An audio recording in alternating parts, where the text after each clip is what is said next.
Que Dios te bendiga y Dios te guarde. Te damos la bienvenida a nuestro programa Alcanzando a las Naciones de Puerto Rico con su amigo y capellán Félix William. Hoy estamos muy contentos. El programa sigue adelante. Gracias por los que nos ven en Estados Unidos, en Puerto Rico. Le damos gracias, muchas gracias a nuestros suscriptores que nos han apoyado desde que comenzamos este programa cristiano. Poco a poco se han ido suscribiendo. Muchas gracias por el apoyo. No puedo cansarme de darle las gracias a todos nuestros suscriptores. Gracias a ustedes y a Dios este programa sigue adelante. Estamos dando la batalla y poco a poco este canal va creciendo poco a poco. Acuérdense, este es un programa que empezó hace poco y lo estamos tratando de hacer lo mejor que podemos para el Señor y para ustedes. En el día de hoy yo le tengo una historia relevante que está pasando ahora mismo en Israel. Hay una motivación con los israelitas, con los judíos, que ya están por construir su templo. Y yo quiero traerle la historia importante, lo que es el templo judío para los israelitas, para el pueblo de Israel. Y les voy a traer el contexto porque es importante para nosotros los cristianos que estamos esperando a Jesucristo que venga por nosotros. Y entonces le vamos a explicar por qué es que el anticristo va a tomar parte en esta participación de reconstrucción de este templo y qué es lo que va a suceder en el fin de los tiempos. Acuérdense, yo le traigo todo esto desde la Biblia, de un punto de vista de la Biblia, qué es lo que la Biblia dice sobre la reconstrucción del templo, lo que la Biblia habla del pueblo de Israel, lo que la Biblia habla de los cristianos. Acuérdense, usted es suscriptor mío, yo le tengo que dar, mire, todas las armas posibles para que usted entienda y no esté repitiendo sin fundamento y sin algo concreto por qué es que está sucediendo esto en Israel. Esto es una señal importante para nosotros los cristianos. Nosotros los cristianos nos dejamos ir por las implicaciones religiosas, políticas, culturales, históricas de Israel para el templo, que es señal de nuestro Señor que viene pronto a buscarnos, porque es muy importante para nosotros los cristianos entender las profecías que han de cumplirse. Ahora, sin más preámbulo, vamos nosotros a entrar profundamente, que podamos entender la mentalidad de el pueblo de Israel, que podamos entender por qué para ellos es importante y para qué es importante para nosotros como cristianos que estamos esperando a Jesucristo, que Él nos dio esta profecía en Daniel y nosotros la vamos a seguir desarrollando y la vamos a ir presentando para que usted vea que nada pasa por casualidad. Todo lo que está pasando es porque Dios quiere, y Dios quiere que usted y yo estemos, mire, pendientes a la venida de Cristo. Ahora, sin más preámbulo, vamos a comenzar con el análisis. Es importante señalar que la cuestión del templo de los judíos es un tema bien complejo y delicado, complicaciones religiosas, políticas, culturales, históricas profundas. Presta atención, aquí se presentan algunos puntos clave para comprender por qué algunos judíos desean la reconstrucción del templo y por qué haber renovado el interés en ello en la actualidad. Pongan mente, vayan analizando lo que les estoy hablando. El significado religioso y espiritual del templo de Jerusalén, especialmente el segundo templo, destruido en el año 70 después de Cristo, es un símbolo central de la fe judía. Es un lugar donde, según la tradición, residía la presidencia divina, donde se llevaban a cabo los significados rituales, donde el pueblo judío se reunía para adorar a Dios. La reconstrucción del templo judío es una reunión para adorar a Dios. La reconstrucción del templo es una vista por algunos judíos como un paso crucial para establecer el Dios más íntimo y cumplir con la práctica religiosa. Esencialmente, el cumplimiento de las profecías es para muchos creyentes y judíos. La reconstrucción del templo está vinculada en diversas profecías bíblicas. Al hablar del tercer templo, será erigido en Jerusalén ante el avivamiento del Mesías.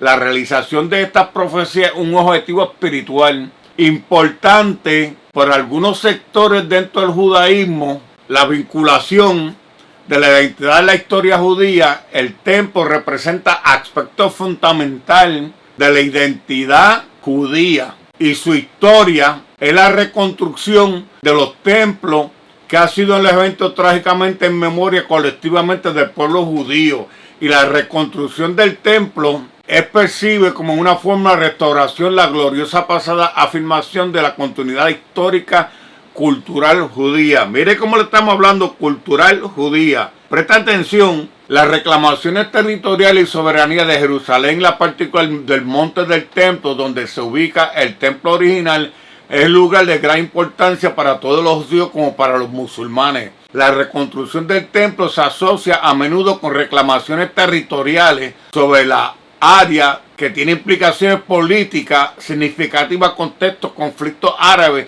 israelí y los estatus de Jerusalén en su capital. El movimiento religioso político existente, grupos dentro del judaísmo como los sionistas religiosos, los nacionalistas religiosos que abogan activamente por la reconstrucción del templo, movimientos religiosos políticos existentes dentro del movimiento, existe el religioso abogan actividad de construcción con una agenda ideológica y política. Estos grupos a menudo tienen influencia en la esfera política. Los israelíes y promueven la construcción del templo con un objeto como nacionalidad y religiosidad. Es algo que ellos lo ven fundamental como para su país. En cuanto porque no pueden haber un interés renovado en la actualidad, estos podrían atribuirse a una combinación de factores como cambios políticos en Israel, el aumento de la religiosidad, ciertos sectores de la sociedad, eventos geopolíticos, regionales, una mayor atención internacional sobre Jerusalén y el conflicto de árabe e israelí. Sin embargo, es importante tener en cuenta el deseo de la construcción del templo en posición por solo ciertos sectores dentro del judaísmo, y hay opiniones diversas dentro de la comunidad judía en tal tema. Explicar en detalle, vamos a verlo ahora en 2 Tesalonicenses 2. Acuérdense, vamos a explicar esto en la forma bíblica ahora, en la Santa Biblia, cómo le explica el 2 Tesalonicenses 2. 2 Tesalonicenses 2. Acuérdense de ese libro, en los versículos. Abran su mente y vamos a empezar ahora a ponerle pensamiento como cristianos. Ya vimos la posición, porque los judíos están en la situación de que quieren tener su templo, ¿verdad?, reconstruido. Ahora vamos nosotros a verlo en la forma en que Pablo nos los trae en la Biblia. Segunda Tesalonicenses es un capítulo del Nuevo Testamento de la Biblia cristiana que aborda temas relacionados con la segunda venida de Jesucristo, eventos apolíticos, y aquí están los análisis, detalles de este capítulo. Yo me tomé la forma de resumirle esto a ustedes para que puedan tener una idea. Acuérdense, ustedes son mis suscriptores y yo tengo una responsabilidad con Dios de traerle la información correcta que está en la Biblia, no información mía, sino información que está aquí, que es la Biblia. Después que yo le traiga la palabra de esta Biblia, y yo no estoy trayendo palabra mía, usted está bien, porque estamos trayendo lo que la Biblia dice, lo que Dios quiere que usted entienda. Vamos en el contexto histórico y literario. En 2 Tesalonicenses fue escrita por el apóstol Pablo a la iglesia de Tesalónica. Probablemente poco después de la primera carta, esta misma comunidad, la carta es considerada auténtica y fue escrita para abordar las preocupaciones y preguntas específicas que surgieron en la iglesia de Tesalónica. En el capítulo 2 se centra, aclara conceptos erróneos sobre la venida del Señor Jesucristo y los eventos que deben de proceder. Importante, y por eso se los detallo para que ustedes vayan viendo que me tomé el tiempo para explicárselo a ustedes, para que ustedes tengan las almas y tengan todo lo que ustedes necesitan para tener la sabiduría de por qué es que esto está pasando en Israel. Pablo comienza un capítulo reafirmando la importancia de mantenerse firme en la enseñanza que recibieron ya de la palabra o por la carta. Luego aborda el tema de la venida de Jesucristo, decidiendo que no debe haber confusión ni alarma sobre esta cuestión. Describe dos eventos que deben suceder precedente a la venida de Jesucristo. Primero, la apostasía, la deserción de la fe y la revelación del hombre de pecado, también conocido como el hijo de perdición. Este personaje es descrito como alguien que se salta sobre todo, que se llama Dios o objeto de adoración, mostrándose a sí mismo como si fuera Dios. Atención, atención. En el misterio de la iniquidad, Pablo habla del misterio de la iniquidad que ya está en acción en el mundo. Aunque en su tiempo estaba frenado por ciertas fuerzas, en el misterio de la iniquidad está vinculado con el poder de Satanás. Y la obra del anticristo será manifestado en su debido tiempo. Sin embargo, Pablo asegura que la inocencia en que él retiene será quitado, permitiendo que el hombre de pecado sea revelado. Esta interpretación ha generado diversos debates sobre quién representa a aquel que lo retiene. La destrucción del hombre de pecado. Pablo lo describe de esta manera. Pablo explica que el Señor Jesús destruirá al hombre de pecado con el resplandor de su venida, refiriéndose a una intervención divina, poder, fin al reinado del mal establecido en su eterno reino. Aclarar que el hombre de pecado actúa con poder y señales y prodigios misteriosos, engañando a aquellos que no aman a Jesús y no esperan la venida de Cristo, y que no aman la verdad y en cambio prefieren la injusticia. Este pasaje ha sido bien interpretado como una advertencia contra la falsa enseñanza, la apostasía contra la iglesia. Tenemos que estar atentos a todos estos engaños que van a venir en el futuro sobre esta apostasía. Exhortación y mantenerse firme, que es lo que nos habla el apóstol Pablo. Pablo concluye en el capítulo soltando que según esta licencia, manténgase firme en la fe, retener las enseñanzas y recibiendo a los apóstoles tanto como la palabra por la carta le insta que no se dejen mover fácilmente ni se alarmen por supuestas revelaciones sobre la venida de Cristo. En 2 Tesalonicenses aborda la venida del Señor Jesucristo con los eventos que proceden a la exhortación, que permanezcan firmes en la fe ante la apostasía y la falsa enseñanza. Un pasaje importante para que podamos comprender la escatología cristiana, las enseñanzas sobre los últimos tiempos de los días. Atento con esto. En los últimos días, la idea del pacto de los 7 años es una interpretación divina. Y yo se la he resumido de esta forma. Especialmente en el libro de Daniel, en el Antiguo Testamento, es asociado comúnmente con la figura del anticristo, el hombre de pecado, mencionado en el Nuevo Testamento, específicamente en 2 de Tesalonicenses, en el libro de Apocalipsis también. Sin embargo, es importante tener en cuenta estas ciertas interpretaciones para variar con todos los teólogos estudiosos que a veces no concuerdan con los detalles. Pero la noción de un pacto de 7 años generalmente se refiere al acuerdo tratado con el hombre de pecado, también conocido como el anticristo, que establecerá a muchas personas un periodo de 7 años, un pacto visto con acuerdo a traer cierta estabilidad política y religiosa que finalmente romperá el desencadenamiento, eventos catastróficos y al fin de los tiempos y la segunda venida de nuestro Señor Jesucristo. No el rapto de la iglesia, son dos actos diferentes. Cristo vino a buscarnos primero y después, cuando estos 7 años terminen, Jesucristo regresa a destruir el hombre de perdición. La idea del pacto se divide principalmente en el libro de Daniel, como yo le dije, pendiente a este libro. Específicamente en el capítulo 9, acuérdense de ese capítulo donde se menciona una semana, algunos interpretan el periodo de los 7 años, Daniel 9:27, nueva versión internacional, dice así. Y yo solo estoy explicando para que usted lo pueda entender, porque durante esta semana podría ser el fin del sacrificio, la ofrenda en el lugar que se levantará la abominación desoladora, hasta que venga la destrucción que ha sido detectado para derramarse sobre el desolador, que es el anticristo. Se interpreta como el pasaje que se refiere al anticristo haciendo un pacto con muchos y luego rompiéndolo a la mitad de la semana, lo que marca el comienzo de la gran tribulación. En términos como el hombre de pecado haría un pacto de interpretaciones variables. Algunos creen que este pacto será con una naturaleza política, diplomática, posiblemente relacionando con el paz en el Medio Oriente.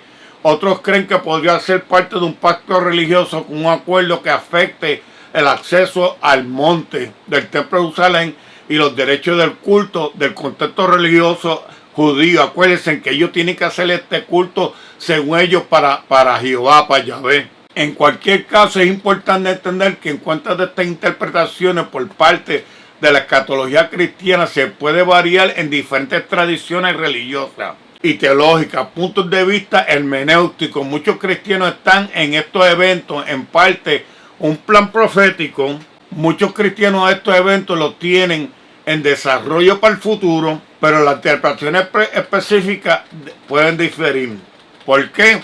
Porque estamos bregando con Daniel 9:27. Y durante esta semana ellos tendrán el sacrificio y se levantará la abominación desoladora que vendrá la destrucción decretada sobre el hombre de perdición. Ahí les traje la historia. ¿Por qué es que los judíos necesitan su templo? ¿Por qué tiene que haber una concesión entre los musulmanes y los demás árabes para que se pueda construir este templo en el templo donde está la mezquita? ¿Y por qué nosotros los cristianos necesitamos ver esta profecía que se hace realidad? Porque se acerca al rapto de la iglesia. Acuérdense, estos eventos van a haber cosas que se van a presentar antes de que Cristo venga a buscarnos.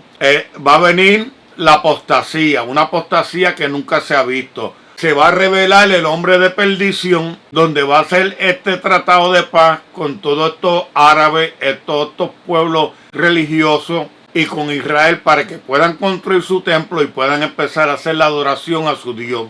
En ese término que está pasando esto, surge el rapto de la iglesia, donde nosotros, los que hemos aceptado a Cristo y tenemos la fe que sea que muramos, que vivamos, Jesucristo viene a buscarnos, viene el Señor a buscarnos y nosotros nos vamos con Él. Los que queden en la tierra verán esto y verán el principio después que se rompe el pacto. Entonces empieza la gran tribulación, donde después se termina los 7 años de tribulación. Jesucristo vuelve con la iglesia y destruye al anticristo para siempre. Y lo toma y lo lanza con el falso profeta vivo al lago de fuego y azufre, que son las primeras 2 personas que van vivos al lago de fuego y azufre. Ya no tenemos tiempo para más. Le traímos esta historia, estamos en la Semana Santa. Acuérdese que Cristo está a la diestra del Padre. Él resucitó con poder y gloria y viene a buscarnos. Si tú estás en tribulación como yo, sigamos orando y ayunando, que el Espíritu Santo nos va a ayudar a pasar las pruebas. Tú que estás pensando apartarte de Cristo, no lo hagas, porque la trompeta va a sonar pronto y nos vamos con Cristo. Tú que no conoces a Jesús, este programa es especialmente para ti, así como tú lo oyes. Si tú no conoces al Maestro, en esta Semana Santa, acuérdate que la memoria que Jesucristo hizo para que tú tuvieras perdón en tus pecados, Él entregó su vida, se dejó clavar las manos, los pies, se puso una corona de espinas, le pusieron una lanza en su costado y resucitó con poder y está a la diestra del Padre para interceder por ti, para que tú vengas a los pies del Maestro y tú sientes el perdón de tus pecados y el nombre tuyo sea puesto en el libro de la vida. Ya no tenemos tiempo para más. Una vez más, muchas gracias por quedarse hasta el final. Si usted fue la primera vez que nos cliquea, le damos gracias, suscríbase, bendecimos y damos muchas gracias a nuestros suscriptores, los amamos en el amor del Señor. Cristo viene pronto, acuérdense de buscar a Jesús mientras pueda ser hallado y nos vemos en nuestro próximo programa. Chao.